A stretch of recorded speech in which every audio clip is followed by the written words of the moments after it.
Welcome, everyone, to this latest episode of the Two World Podcast. I'm your co-host, Jacob, and I'm joined today by... I am Barney. And we'll be discussing something that is very unique and interesting for both of us, and that is the topic of weddings.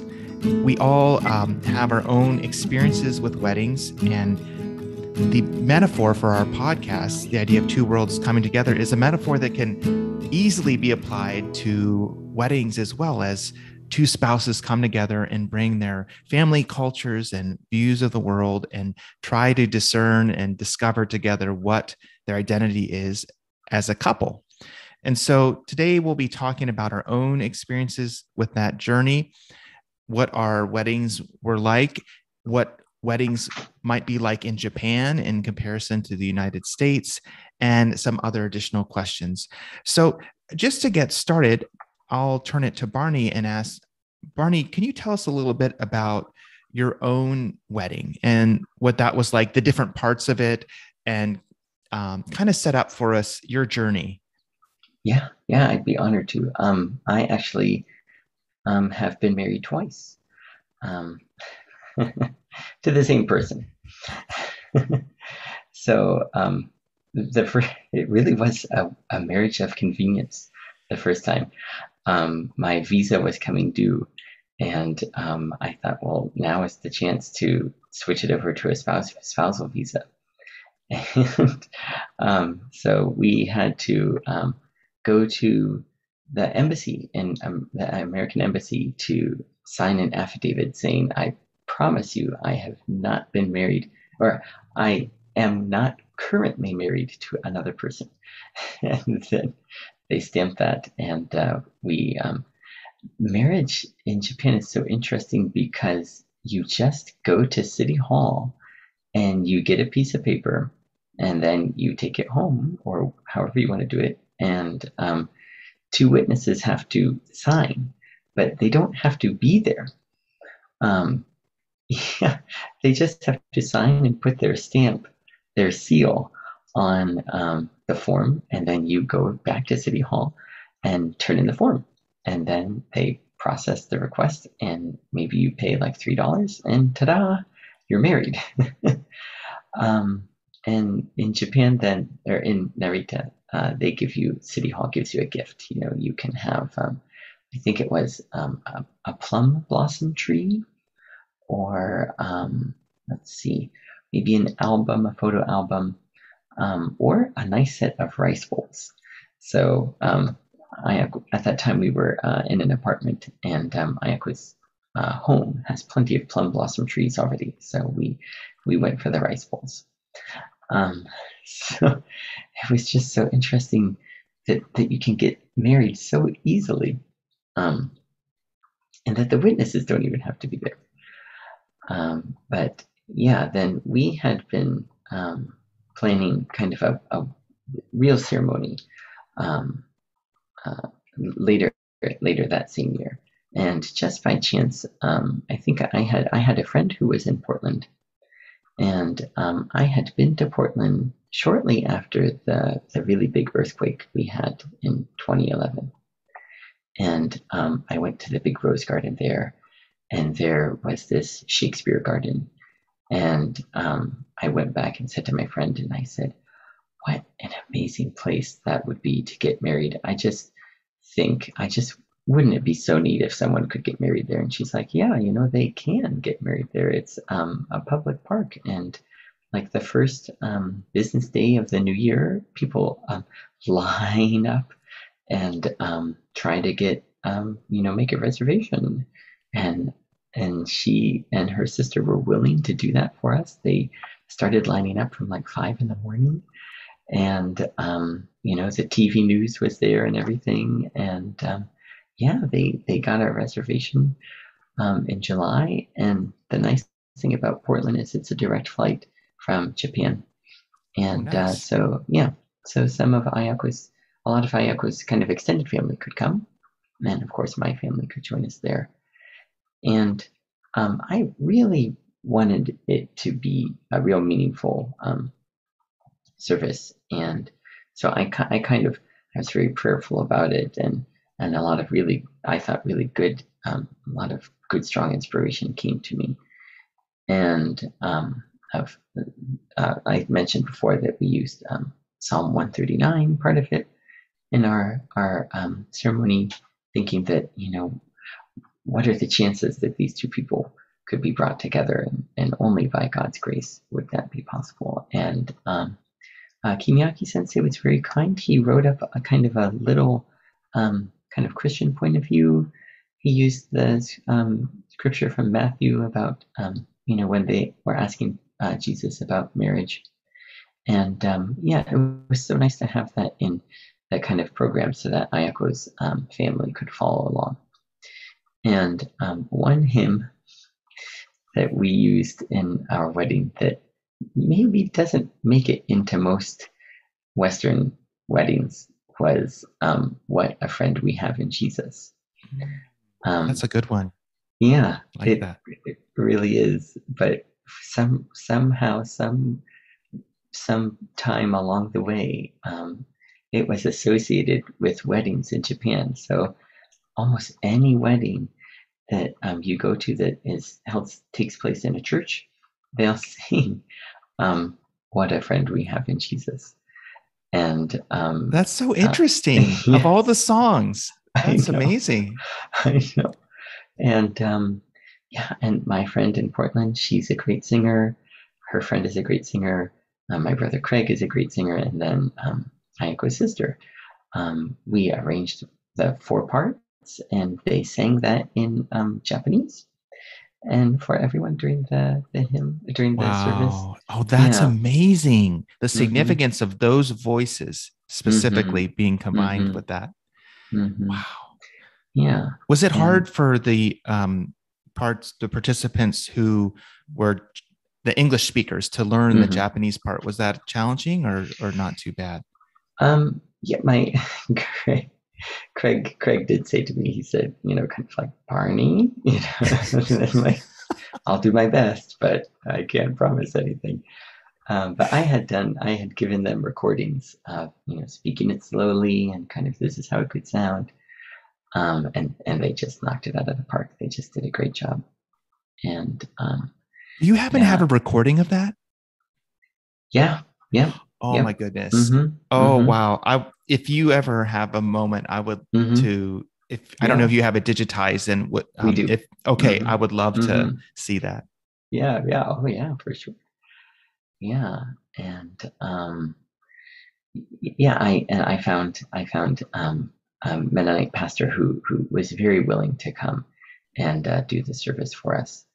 And it was just so great. And at the end, there isn't kind of a receiving line idea in Japan either. And so we did kind of a reverse receiving line where we just found someone who was had as a hobby makes beeswax candles and prepared a bunch of candles and gave them to each guest. And Ayako and I lit our candles first, and then lit everyone else's candle.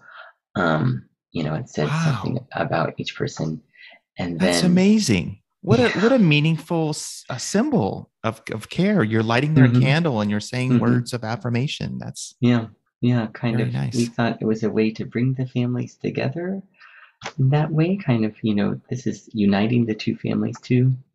And then we sang here in this place at the very end for our closing. Even though I said, it's typically a gathering song, but there's the line that says, talking about gathering us together, as a family. And I said that, before this service, we were two separate families, and now we're gathering together as one family. And I was so glad that we could have that kind of service and have that kind of what I thought was real depth of meaning to it, more in addition to going to City Hall in that way.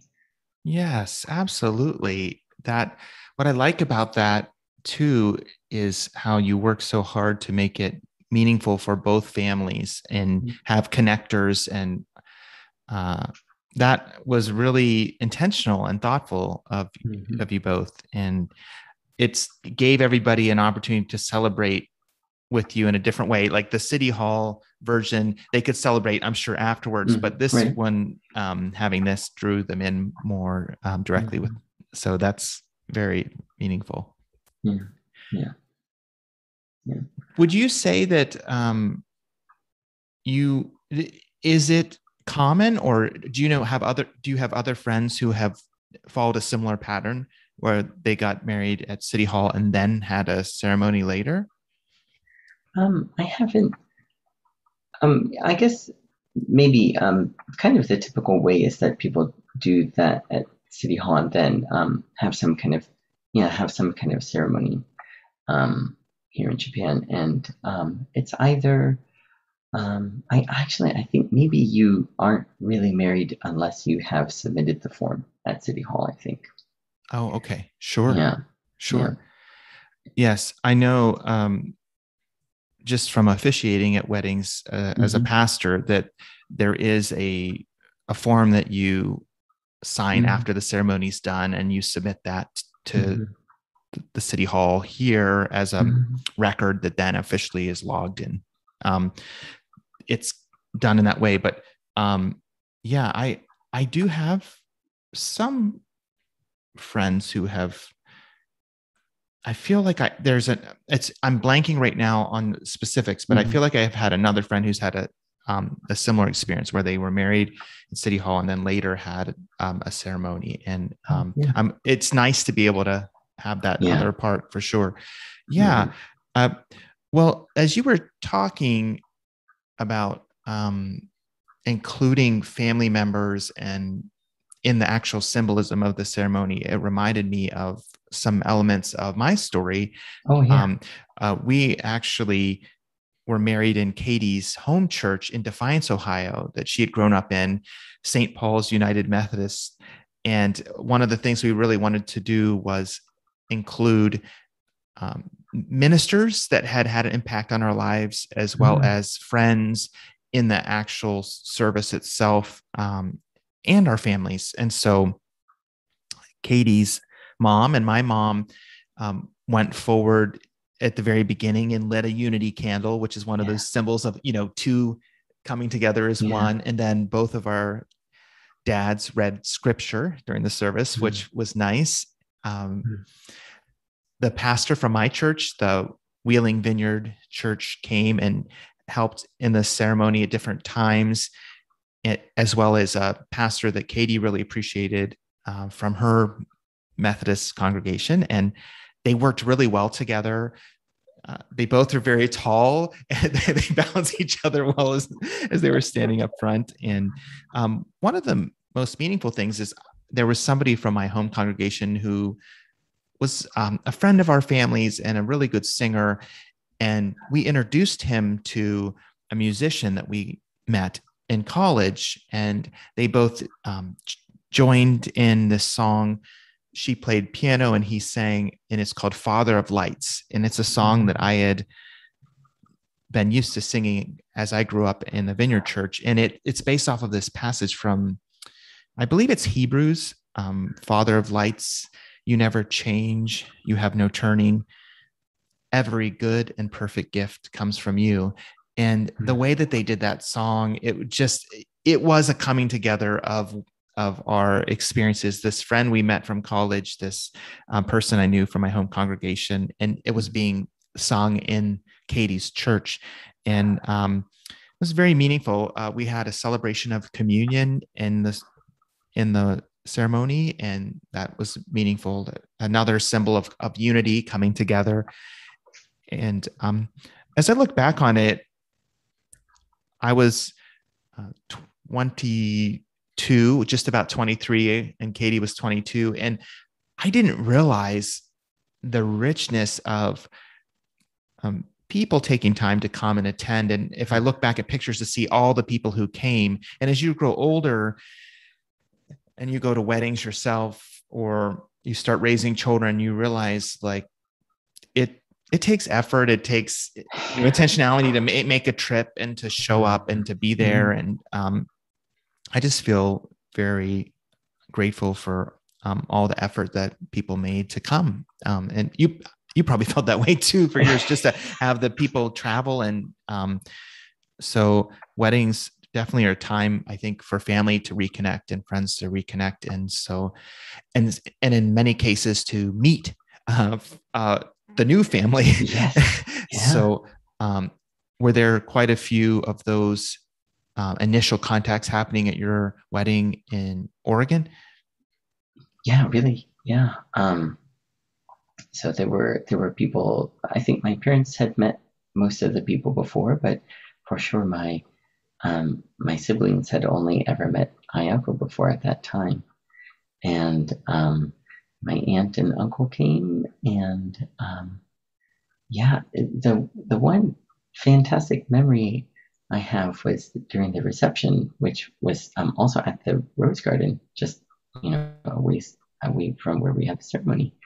And Ayako's small little um, first cousin is talking with my nieces and nephews, and then they're kind of dancing together to the music that we had there, and yeah, it was so neat that right, they couldn't understand one another so well, but they found some way to still interact together, and again, like you say, I didn't think about it about the effort that it really takes for everyone to be there, and but then also like the willingness that everyone has. They're like that they want to be a part of this event. The pastor who gave the message for our ceremony, he said how of like all the life events, this is the one that's purely about love. And you can really see that just the way that people are so willing, like you say, to be there to share in commemorating this new love officially. And I think in your case too, right? That a lot of people had to drive and find places to stay to get there for your wedding too. And I had never heard or thought of the idea of having communion during the service. Is that typical in kind of the United Methodist tradition, or was that something special you guys had prepared? That was something special. And it's interesting that we made that decision, because in my home congregation, I think we probably had communion maybe 6 times a year. And in Katie's tradition, I think it was probably more frequent than that. It was probably like once a month. Mm-hmm. But I know in certain more sacramental and liturgical churches, like Roman Catholic, Eastern Orthodox, Anglican, it would be common to have communion as part of the marriage ceremony, but it wasn't a part of our traditions. I think for me, for some reason, I don't know why this was so prominent in my mind, but my pastor from my home congregation, his name was John Raz. Every time he did communion, the way he said the words of institution, where Jesus presents the bread and the cup, it always impacted me. And that was always so meaningful to me. And so I told that to Katie, and I said, I really appreciate the meaning behind a unity, a deep unity in sharing this meal together. And my pastor from my home congregation always does such a good job with that. Is that something we could include? And she liked the symbolism too. So it was special that worked out. And I think too, there was a lot of singing and a big emphasis on music, and some weddings have fewer songs and some more. Ours had a lot of music even before the ceremony began. And I think it reflected our particular personalities. We each liked a lot of Christian music, hymns and traditional music. We wanted to have that shared as part of the experience. But in hindsight, it made the service quite long. And as I said before, these things you learn about raising children. One of my friends from seminary, David Sloan, his son was really good, but I think about 2/3 of the way in, they had to go in and out because, and it wasn't disruptive. I just felt badly for him, because you have a little guy and he can only take so much, So if you have 20 minutes of music at the beginning before you even get started, it's like I've just burnt through half of his attention span right there. So, oh, another thing that happened that was kind of a surprise is Katie's brother was a teenager at the time, and he was up front among the best men, standing there, and he had never worn a tuxedo before. And evidently the constrictive, cut of his shirt and how it was tied, the little tie was a little bit stifling to him, and he got dizzy.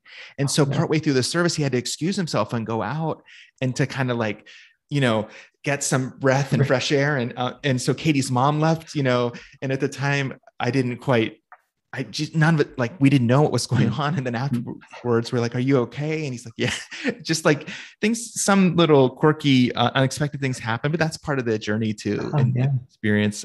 So one of the things too, I think, is the interesting dynamic. You want to be present, but there are so many interactions and conversations before and after the service. And we did have a receiving line, and then we went afterward to a reception at Katie's home, and where there was music and food. But you have so many conversations. By the end of the day, it's wonderful, but it's also like, you get to a point where you're in like social mode, and you're focused on just, talk. And then you have to like take a breath and actually think back on the experience and take it in a little bit more, because you were so engaged in talking, you kind of miss some of what's going on. And there was a really big rain after the reception was done, and we had left at this point, but Katie's mom and dad and their neighbors sat under this tent that they had set up and talked while it rained, and they just talked about the day, and we heard about that. And it's like those moments where you can slow down a bit and look back and consider. And I'm glad that those moments pop up, because we need them. Because sometimes it's particularly when you're involved directly in the ceremony, it's like a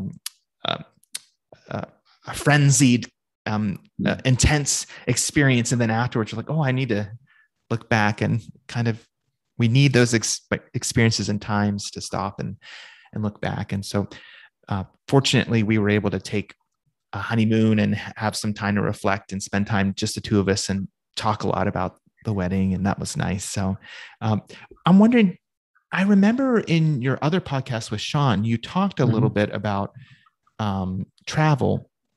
And I think I remember you saying you guys maybe did a little trip, but you didn't do like necessarily a full scale like honeymoon. Is that right? Right. Yeah. We had to switch gears very quickly because, Iowa's family was in town, and of course they wanted to see the area.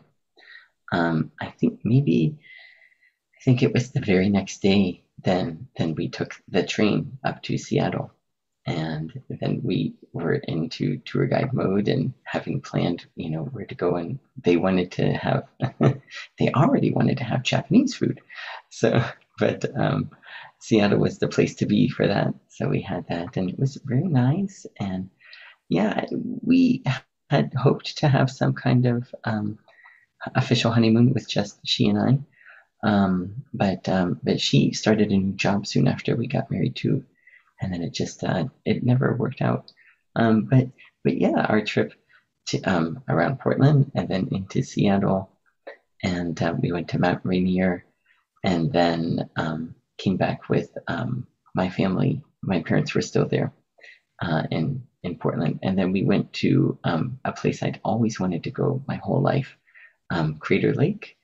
Oh, nice. Yeah. Nice. Yeah. But they had been having forest fires in California. So it was very, very smoky.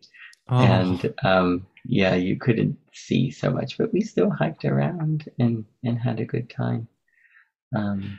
Isn't that interesting? And I'm not in the sense of like they had endured these fires. That's a terrible thing, but just in the sense of how sometimes you plan a trip and you're surprised by some of the circumstances connected with it, like, and you try to navigate that and make the best of it, Hmm. because you you still did it, you hiked, but it was a different experience than in normal times. And Right.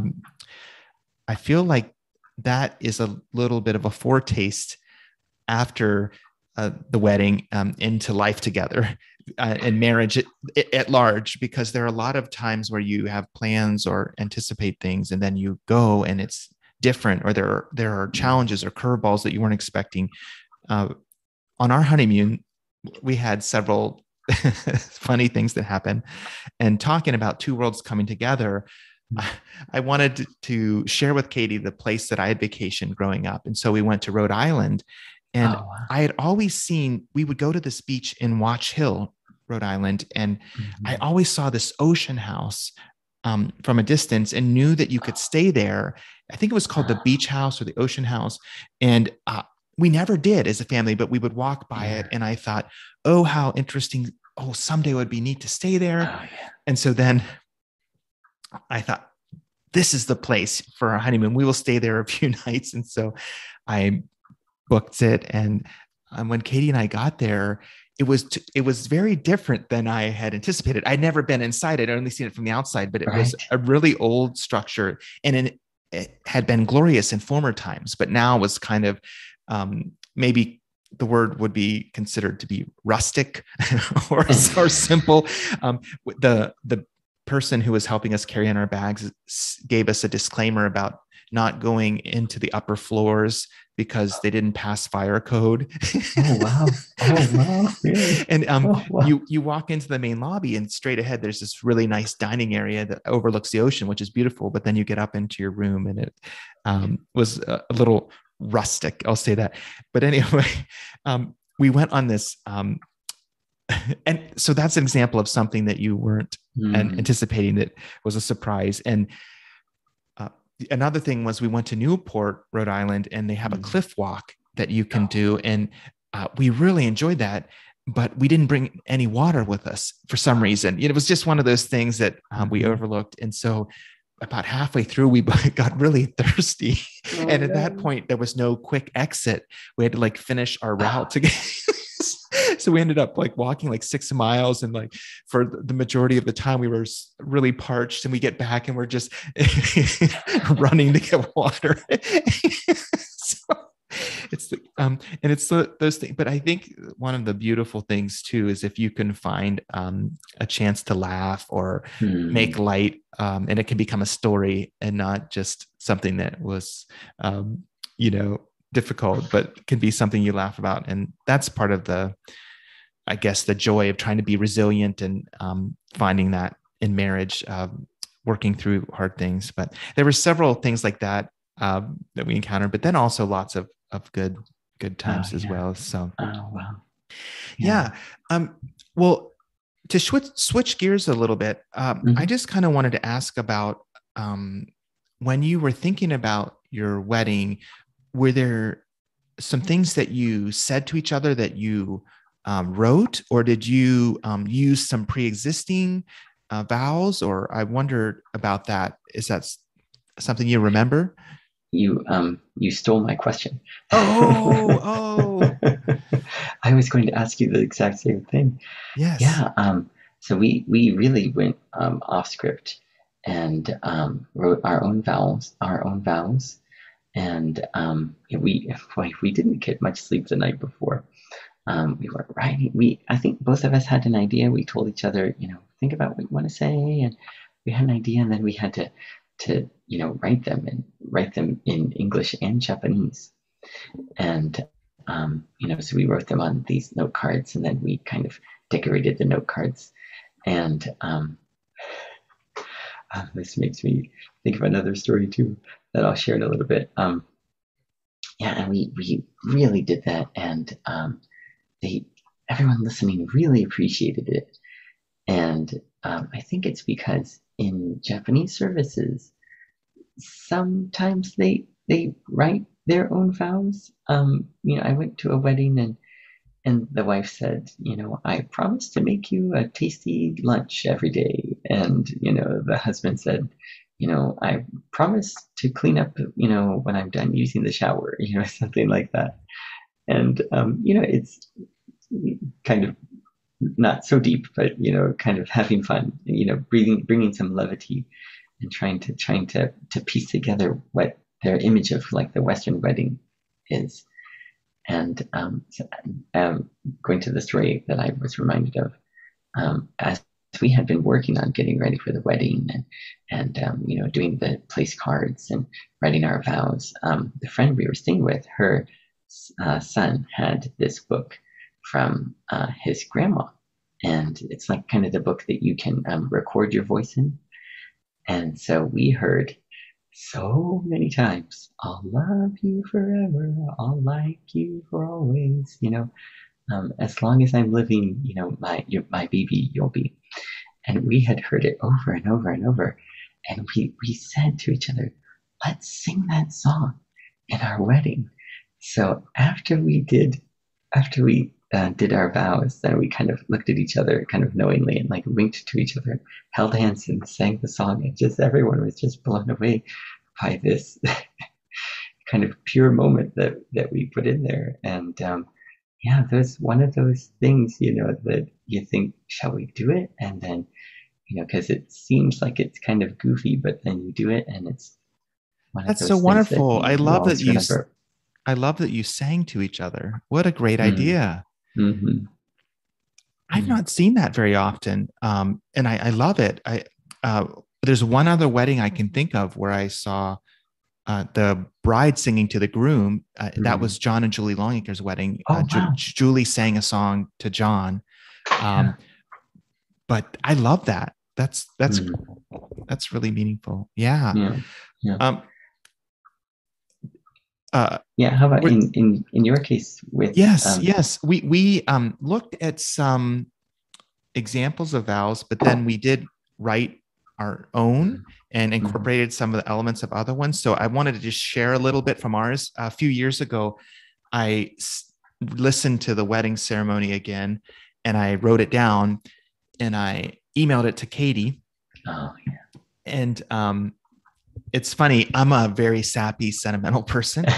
And so I was, feeling sappy and sentimental, and I sent these off, Mm, and I didn't get mm, like a very big response, maybe a short email like, "Oh yeah, that's nice, thanks." And I was a little bit like, "Oh," mm, like my feelings were like, "Why isn't more sad?" And then some of Katie's coworkers were like, "He was trying to be, emotional and connect with you." So she took the vows and she went to this local place, P. Graham Dunn, and had oh them yeah. create a wooden plaque with our Oh vows on wow. them, which Mm, then she gave to me, and now I have it in my office. oh So wow. that was very sweet and nice of her. Yeah. So, but that's yet another example of two worlds coming together when one Oh yeah. one spouse is a little bit more sentimental, but she very much appreciates her vows. Oh It's just yeah. kind of a funny story, and her giving me that gift was really nice. So all that to say, I just read a little bit from it. Mm-hmm. I like the idea of the language of sharing and of openness. And so we say, from this time onward, and we both said this in each of our vows to each other, Mm-hmm. I will enjoy with you and share with you all that is to come, to give and to receive, to inspire and to be inspired, and in all of our life together, to be loyal to you with my whole being. And I liked the idea of saying that we want to try to be open to what's coming ahead, even though we don't know what it is, and to try to be Mm-hmm. generous. And Mm-hmm. there are parts of our vows then that go on that try to connect more how with our faith and how we rely on God. The very next line is all this according to God's grace. Mm-hmm. And I do believe that there are many times in our marriage where our faith in God and in Jesus has really been a foundation and helped us for sure. And but the language of sharing and of giving of oneself, of mutuality, is really rich and meaningful. And I've had the opportunity to work with several couples in their wedding ceremonies as a pastor. And when they're working on their vows, I present to them some examples. We have in the Mennonite church a minister's manual that has certain resources to draw from for special occasions. And in the wedding ceremony, the line that gets me every time, if couples choose to use it, that's fine either way, but I just love it. I love hearing it in a wedding is, with all that I am and all that I have, I honor you. And I just love the idea of honoring someone with what you have. It's not saying it's perfect. It's not making, I guess it is a pretty comprehensive statement but what I mean to say is there's also a simplicity to it. It doesn't feel too wordy. It feels real to me. And anyway, those are some of the images and the words that jumped out to me from our vows, and then also being able to be involved with others. I will say, when I'm working with couples, there's a certain moment in the service that I really look forward to. It's definitely the vows, like I just mentioned, hearing those words as they commit to one another. But it's also after that, when I get to make a proclamation, and it's interesting, the wording that is used for that, by the power vested in me by the Mennonite Church in the state of Ohio, I declare that you are husband and wife in the name of the Father and of the Son and of the Holy Spirit. And it's interesting to think about, like a marriage is a covenant between two people directly, but then as a witness, I'm there to say, I affirm, I agree, I give testimony that this has happened. And it's interesting. No other time in my ministry would I ever say, by the power vested in me, both by the Mennonite Church and the state of Ohio. Normally, those are two realms that are kept apart. But in this unique moment, I bear witness, and I'm the one who sends off the form, and that's the state part that goes to the local government office where they file. And I, you have to be registered with the state to officiate at weddings. So that's this interesting moment, and that's not the part that's the most meaningful to me. It's the fact that it's just a unique moment, the state church part, but the best part of it is presenting to the family and the friends, the couple for the first time, in that moment of just saying, because you can almost say, when you say those words, there's an excitement from them, and there's an excitement from their friends and family. People cheer, and it's just this, this energetic and celebratory moment. So that's really special. Yeah, that's a wonderful way to put it, isn't it? It really is this kind of palpable excitement that everyone has. It's so interesting because a lot of the time, the families have known each other, and they've known the bride, and they've known the groom on both sides. And, they know that they're committed to each other and that they want to take this next step. But then there's something that happens in that moment, right? Like this declaration that everyone knows is inevitable, but here it comes, and everyone is just filled with this joy that comes from that. It feels like there are a lot of moments like that in church life, and probably life at large, where there's a reality of something that gets focused into a symbolic moment. And the reality is lived out of that relationship daily, in the basic things, but in that moment, it gets concentrated into this special outward symbol. And I think of baptism as another example, where a person has faith in Jesus and their life incorporates that daily, but then they come to this moment of decision where they tell the community, and they do this, they go through this outward action, and it becomes a focus point for that deeper reality. You know what I'm saying? And the same is probably true for other ceremonies, celebrations. They become times to really lift up a deeper, bigger reality, but focus it into a practice and a special moment. So, yeah, Barney, this has been really rich, and I'm hoping that in our future episodes we can talk a little bit more about how you and Ayako have grown and navigated the coming together of your two family cultures into one, as you have formed your own family and discovered who you are as a couple. And it would be really interesting also to hear some of the intercultural dimensions of that journey. And so that's something to look forward to. And maybe I'll just turn it over to you to close us out. Yeah, it has been just really delightful, and to see how today's conversation has gone in this podcast today.